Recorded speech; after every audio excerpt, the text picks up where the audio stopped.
Hola, ¿cómo están? Oigan, el día de hoy voy a hablar de la segunda parte de un video que subí hace un par de semanitas, que hablaba de por qué a las personas a veces les cuesta tanto el proceso de duelo y que si ponían parte 2 lo iba a hacer y me pusieron algunas personas. Entonces hoy les voy a platicar de los 8 puntos que les dije esa vez. Es súper importante que vayan ustedes de verdad aprendiendo y educándose sobre el duelo.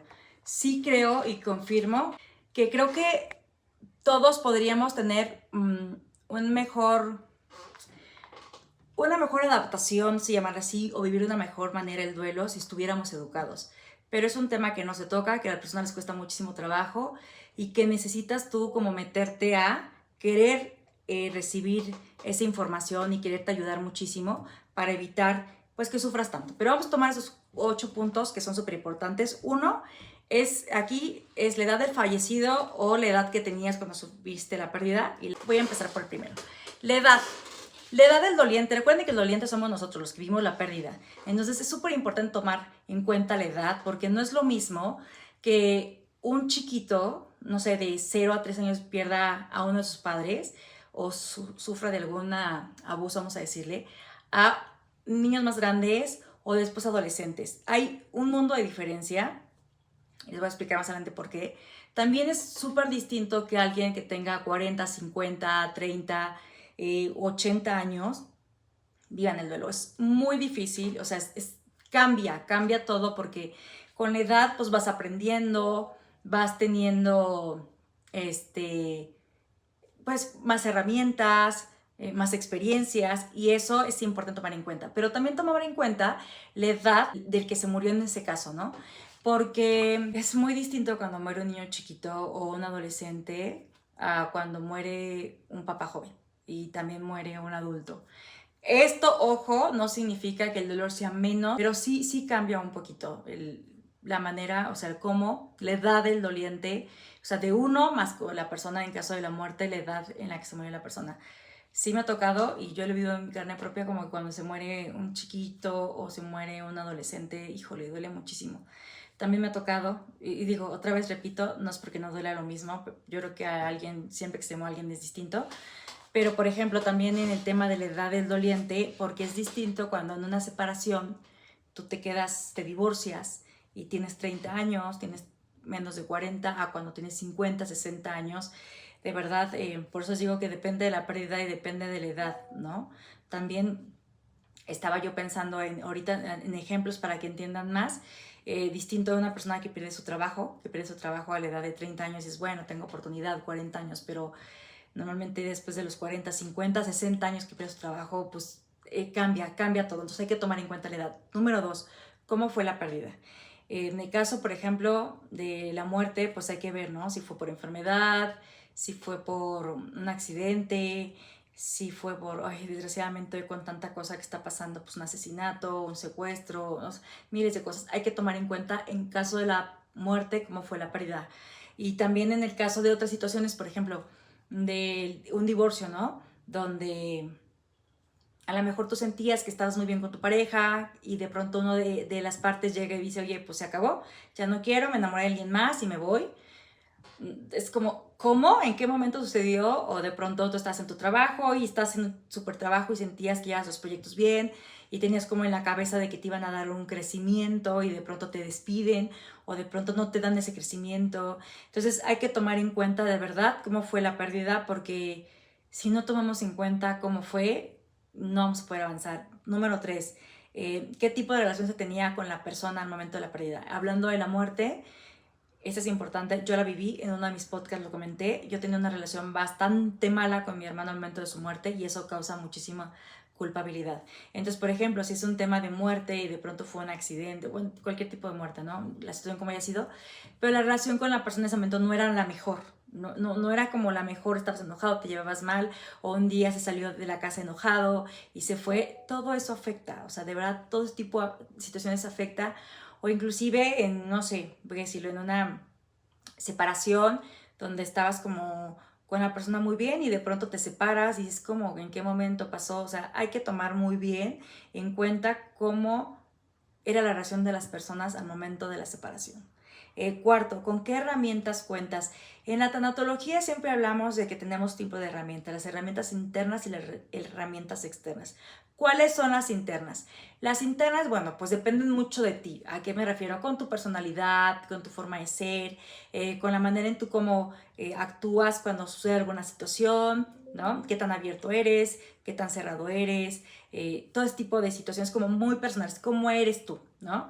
Y las herramientas externas, que al final déjenme decirles que para mí son de las más poderosas, porque ¿qué son las herramientas externas? Una, por ejemplo, si tomas terapia, si tienes un grupo, ya sea de familia o de amigos que son como tu sostén, miren, de verdad yo lo he visto. Podrás tener a lo mejor que tu autoestima no es tan alta, que seas alguien extrovertido, no tan introvertido, que seas muy huraño con las personas, pero si cuentas con un grupo de apoyo real, sincero, que esté contigo en ese proceso, todo va a ser totalmente distinto. Las cosas las vas a ir viviendo de una manera muy distinta, te vas a sentir apoyado y eso te va a llevar a que el proceso de duelo sea totalmente distinto.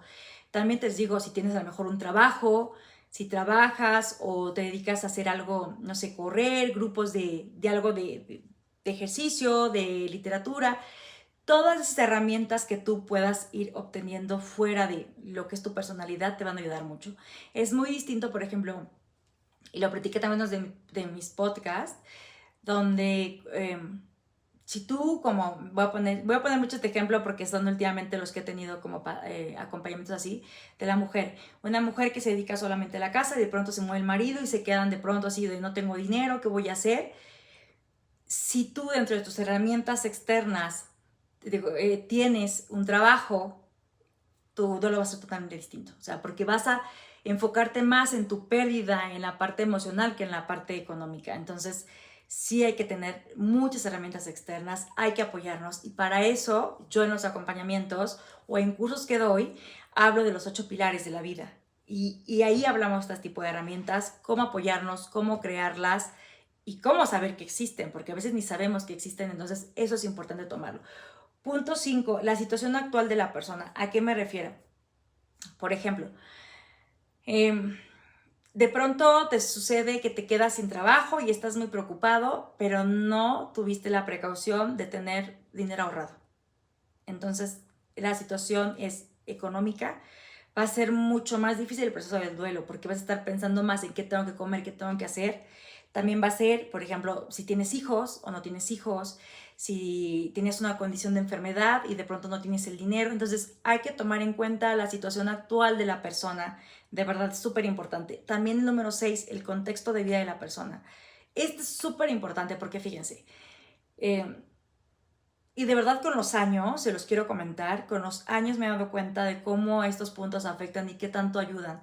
Si tú venías de una familia, vamos a decirle, normal, funcional, donde vivías con papá y con mamá, donde pues una infancia feliz, donde económicamente pues nunca has tenido problemas, no es lo que es millonario, pero bueno, nunca has tenido problemas de que no tengas que comer, vives en tu casita, eres alguien seguro, tus papás son súper cariñosos contigo, tienes contacto con los abuelos, tienes contacto con los primos.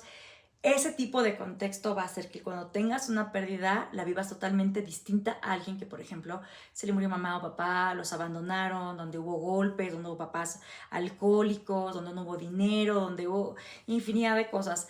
De verdad hay que tomar eso en cuenta. Por eso en el acompañamiento, de verdad el contexto de vida de la persona es sumamente importante conocerlo. El número 7. Este punto, fíjense, en todos los, vamos a decirle, cursos, diplomados y justamente en uno que estoy tomando ahorita, ha sido un poquito, como que ha causado un poquito de revuelta, o sea, como que causa un poquito de, no de pleito, pero sí como de cambios de opinión, porque es difícil hablar de este punto, porque hay personas que no lo consideran y otros lo consideramos y lo vamos viendo, y yo en el acompañamiento me fijo mucho en esos temas porque sé que sí existen. ¿Cuáles beneficios que se pueden tener o ganancias secundarias? Así llaman, beneficios secundarios. ¿A qué me refiero? Voy a poner ejemplos muy puntuales. Una mujer se divorcia,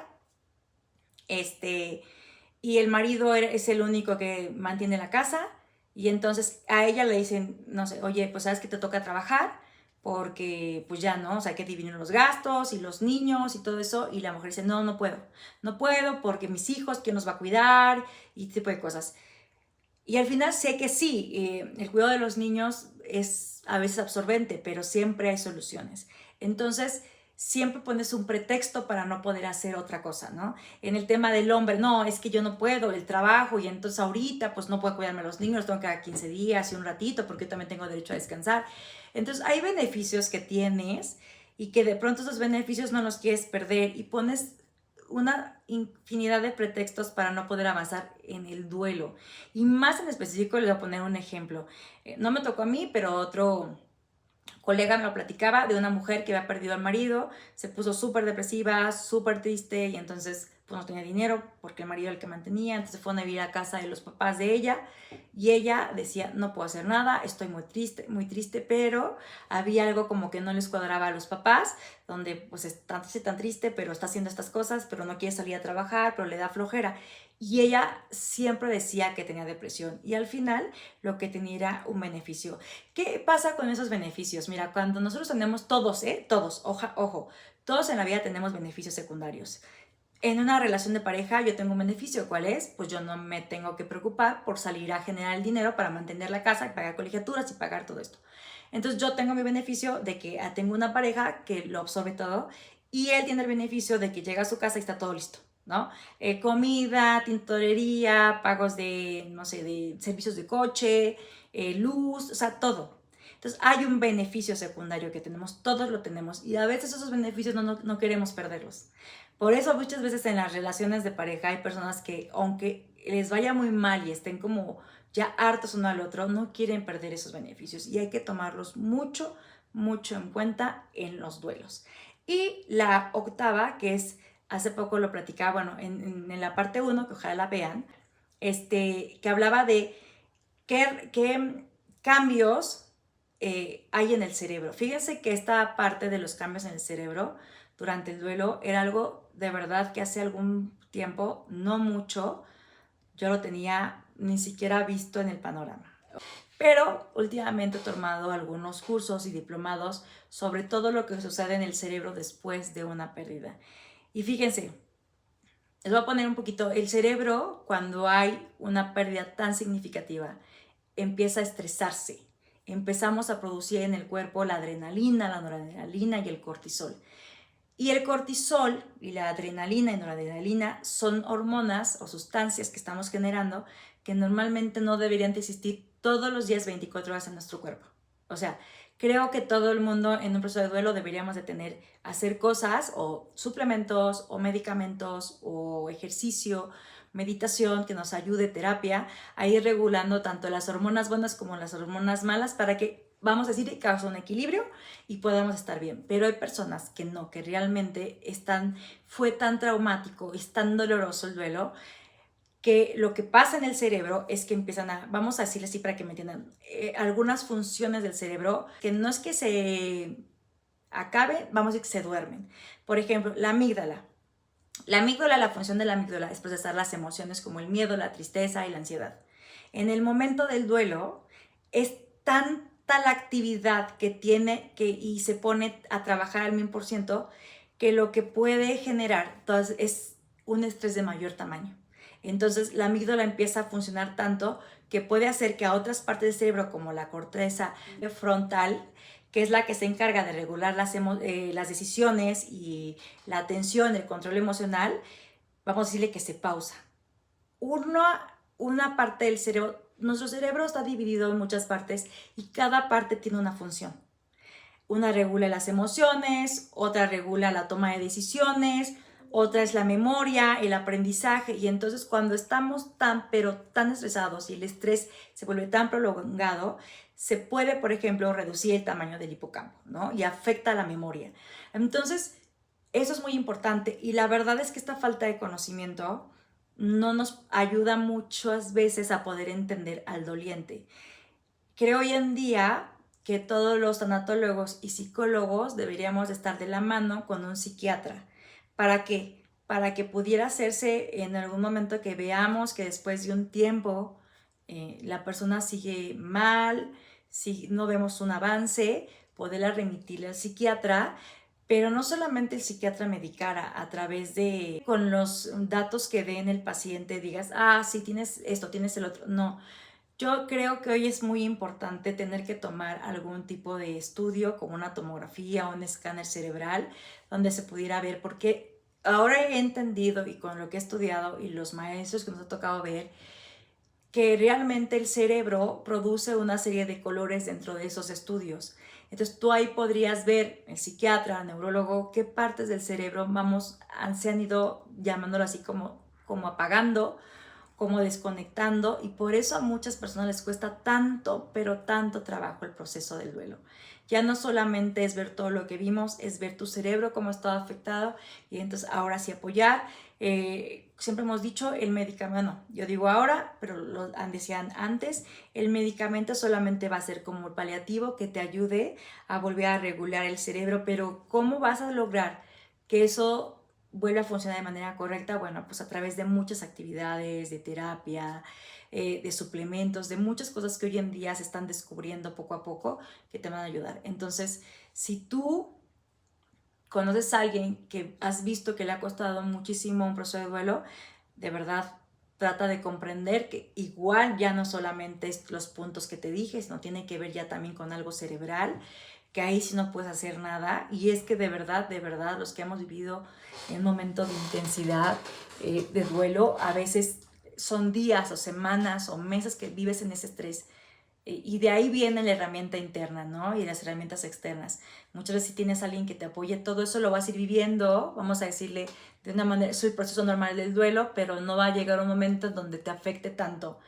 Y algo que me preguntan también es el tiempo del proceso de duelo. No me gusta mucho hablar porque creo que tomando en cuenta estos 8 puntos, pues ya tendríamos una dimensión distinta de los tiempos de las personas. Pero bueno, en los estudios que se han sacado, normalmente un proceso de duelo, vamos a decir, sano, va de 6 meses a un año. Yo le aumento 2, creo que 2 años es voy a decirle, una etapa bastante buena para tomar en cuenta y decir, bueno, tengo 2 años en proceso de duelo, estás bien. Pero si después de los 2 años, tú que estás viviendo un duelo, viste un duelo, sientes que no avanzas, que parece que vas en retroceso, que sientes que todo el mundo todavía está como vuelto loco, que no encuentras pies sin cabeza, pide ayuda. Pide ayuda a que podamos ayudarte a observar qué está pasando, qué sucede. Y si tú no vives el duelo, pero conoces a alguien que quieres mucho y que sabes que cada vez entre más tiempo pasa, está peor, bueno, pues compártele este video, invítalo a que tome acompañamiento o terapia de psicología o con el psiquiatra, con quien sea que le pueda ayudar o pueda orientar. Muchas veces, les voy a ser honesta, solamente viniendo acompañamiento y explicándole estos puntos, enseñándole en qué lugar, qué momento, qué está pasando, las personas es como darles un poquito de bálsamo y dicen, ah, no estoy tan mal, ahora entiendo por qué esto, entiendo por qué el otro. Y cuando haces consciente de estos 8 puntos, cuando tú solito vas viendo que entonces no es que estés mal, sino que todo afecta y vamos trabajando como todo, de verdad hay un cambio. Entonces espero que estos 8 puntos que expliqué de manera más detallada les sirvan, lo puedan compartir y ustedes sepan, bueno, que no siempre es que las personas quieran o no tengan fuerza de voluntad para salir del proceso de duelo. Hay muchas condicionantes que lo impiden. Cualquier duda, ya saben, mándenme un mensaje. Hasta luego.